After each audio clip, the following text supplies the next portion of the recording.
In today's video we are sketching Cambridge. I'm going to be using a couple of different things like this watercolour pencil just to start off the sketch, and then show you how simple lines, simple shapes can build up to become something interesting and complicated. On top of that complicated line work, we can put really simple colours, let them flow, and before you know it, your sketch is pretty much there and you felt great doing it. So here we go, starting the sketch. The reference is up on the top of the screen, as you can see, but also linked down below so that you can find it and sketch along if you would like to. The pencil I'm using here is a blue Inktense pencil by Derwent. So it's not actually a watercolour pencil, but it acts almost exactly the same, possibly a little bit more vibrant and possibly a little bit more permanent when it dries, but very, very similar, just something fun to use. All I'm doing here, and I've sped it up a little bit because I know the lighting's not perfect to see a light pencil like this, but all I'm doing is mapping in really big shapes.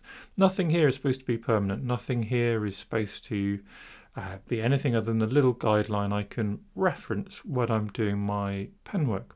And sometimes for a scene like this, which has got loads of awkward perspective and little shapes here, there and everywhere, it's handy just to have this reference, and that is the only reason today I'm using it. Well, it's not the only reason, it's also because it adds a nice glow underneath when we come to our colours. And so we can move on and start the kind of formal, normal sketching process for me.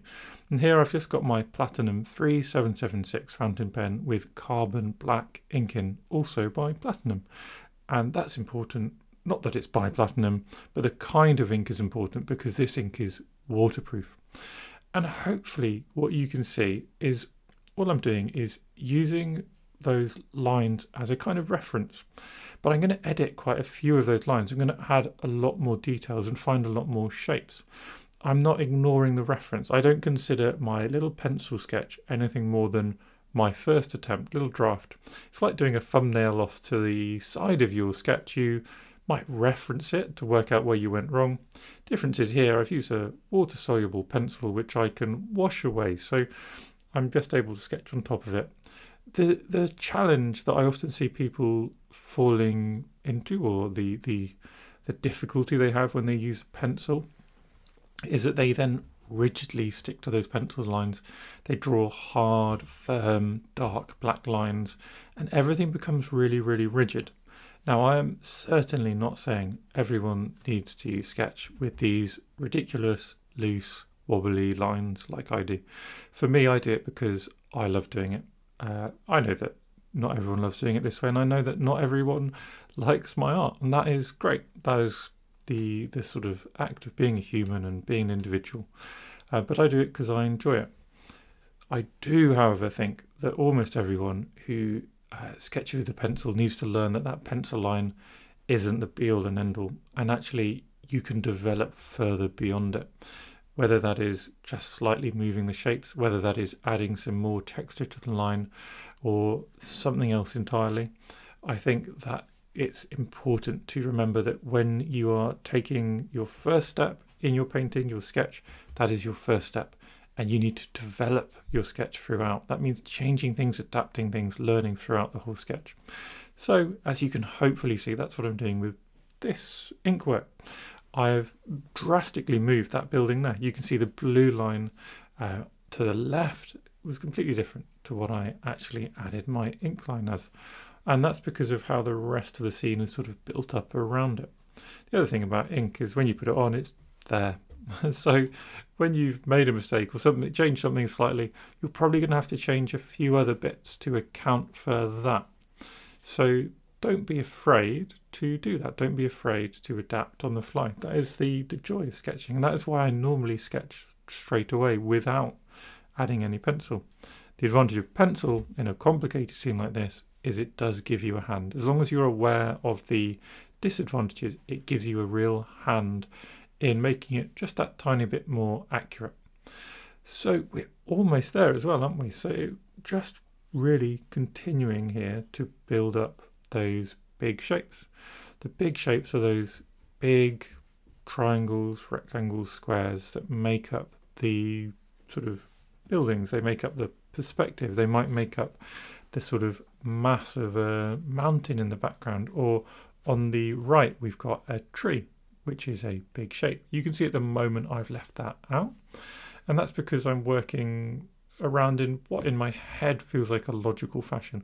I don't know how loose and loopy I want the tree to be until I've finished sort of dealing with the rest of the marks, dealing with the rest of the shapes, the things which are all similar and architectural. There are some shapes which are a lot more difficult. These triangles, the tops of roofs, I find really difficult. So I also leave them towards the end, because then I have more clues on how they should be shaped on their perspective. If I started with them, I know it's a weakness of mine. I know that they would look awkward. I'd have the perspective all wrong. I'd probably get the proportions or the angles wrong. So it's also good to just consider, both during your pencil sketch and your pen sketch, at what point do you feel confident to add a detail in? At what point do you feel confident to add a shape in? Because you don't have to add something in first just because it's there. You can wait a little bit longer. You can leave it to the end, and things like that.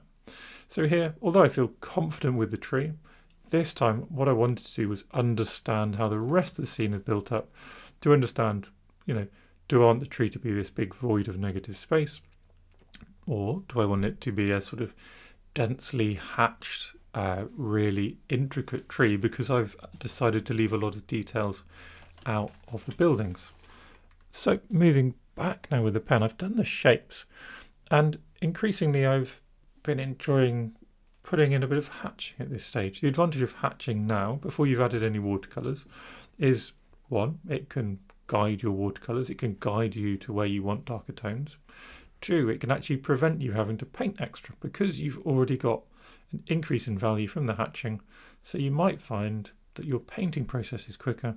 And three, if you try and hatch on top of watercolours, what you might find is all of your lines are very bold and very obvious, and everything becomes very, very noisy.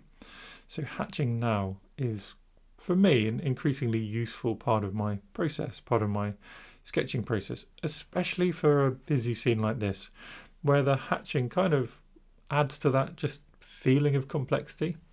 The key to hatch in a busy scene like this is to keep the hatching really as uniform as you can, to have it be a little bit lighter than those structural lines you put in, to make sure that it's not wobbling about in all sorts of different directions, to try and keep the lines straight. And then hopefully you'll end up with a nice and clear image. And for me, I'm pretty pleased with how this has gone. That's not to say it's perfect, but I'm pretty pleased with how this sketch has gone, and I certainly enjoyed it and I felt relaxed doing it, which is one of my main aims. Now with this camera angle, I just wanted to show you a frequent question is, do I paint at an angle? And yes, I do. This is how I normally hold my paper. You can see it's probably, I often say 15-degree angle. It might be a bit less than that, more like a 10-degree angle. And that just lets the paints flow down the page. And we'll have a closer look at how the paints move using that same camera angle in a minute. I like to start with water and then some very wet blues in the sky, assuming it's a nice blue sky. Here I've got some lavender as my initial kind of off blue, lavender. And then I added a bit of ultramarine on top for some more texture. And then I'm just going to come underneath that with these, there's lots of these muted, greeny, browny, yellowy tones. So I'm using Mars Yellow, which is a bit like an ochre, but I'm dry brushing it in places. I'm actually allowing a bit of green into there as well, just to allow these different changes to happen, these different funny mixes on the page. And here, going back to sky, and hopefully you can see, if you just look at how those blues slowly kind of flow down the page, you can see more water, the drips come down the page.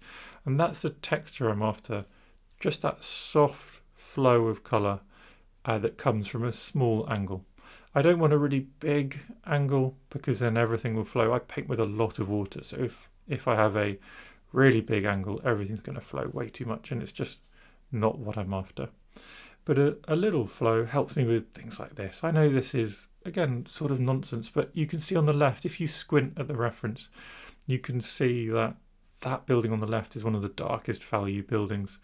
And I don't want to paint it all in, so instead I've left the kind of abstract areas of darker colour. That darker colour is indigo, by the way, so a bit of darker colour in there. Then on the right, everything's a bit warmer. It's not this exact shade of red, but it is a pinky warm red. So I put some Perylene Scarlet in there and again just washed it down.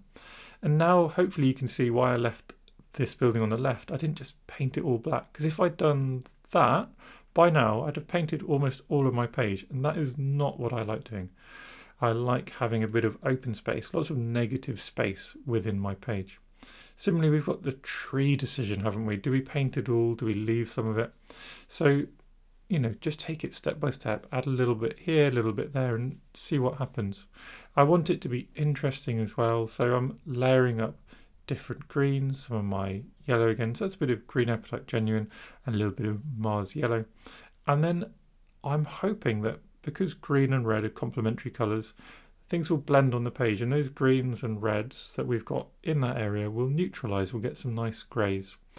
And now just a few little touches before moving on to the next stage, where I've let my watercolours do their bit. The page is still wet, but I can pick up my pencil, add a few little marks, and already move on. So you can see just a couple of little red marks of that watercolour pencil. I just wanted to get a bit more structure. And then again, you can see, still with a wet page, I'm going to come in with a really small brush. So normally I would let my colours dry at this stage. You probably know if you follow my channel, I typically sort of say, oh look, there's this 5-step process for sketching. And I think that's a really useful way of learning a process. But it's also great to have that process and be able to break some of those rules. So here, there's a lot of complexity in that line work, and what I wanted to do is add in some really deep tones, and you're going to get those deeper tones from having a smaller brush. The smaller brush will give you more concentrated pigment, and the more concentrated pigment will give you darker, deeper values, deeper tones. It will block out more of the white from the paper. But because the ink is quite complicated, if I didn't do it on a wet page, I'd be leaving loads of extra lines. So I'd be getting this incredibly complex, overworked feeling quickly, or at least for my taste, it would be overworked too quickly. So that's why I painted straight away with a smaller brush, wet on wet. Now I've let it dry, and we can come and just add in a couple of really bold touches. And hopefully you can see here what I'm talking about. Do you see when I paint now, every mark I make, especially with a small brush like this, is a really discrete shape. So you can draw around it. It has hard edges. So the reds I've added are basically little extra squares. If I'd done all of my extra value from the last little phase with this brush, with it dry, what we'd have is loads of lines, loads and loads of watercolour shapes on top, forming even more lines. And for me and my tastes and my style, it would just be looking chaotic and messy and just too difficult for me to view. That's not to say that this isn't chaotic, but for me this chaos is well balanced, and I kind of have a feeling and knowledge and understanding of where I'm heading. And this is the phase where I always used to lose faith. So I've said it looks a bit chaotic, and I completely agree. And I think almost all watercolours, almost all sketches involving watercolours will go through a chaotic, scary phase. Watercolours need to be built up, so they start off very light, you add layers, and as the layers build up, you kind of don't have any structure, but you've got lots of noise going on. You don't have this clear idea of what's in your landscape, your portrait, your painting anymore, but you can just see there's something there, and that's really scary. And that's why it's important to just have a bit of faith and understand, like, what are you trying to achieve with your process? So here, I'm trying to achieve a little bit more structure. I'm trying to achieve a few highlights, either based on the reference or based on what I think will work in the art.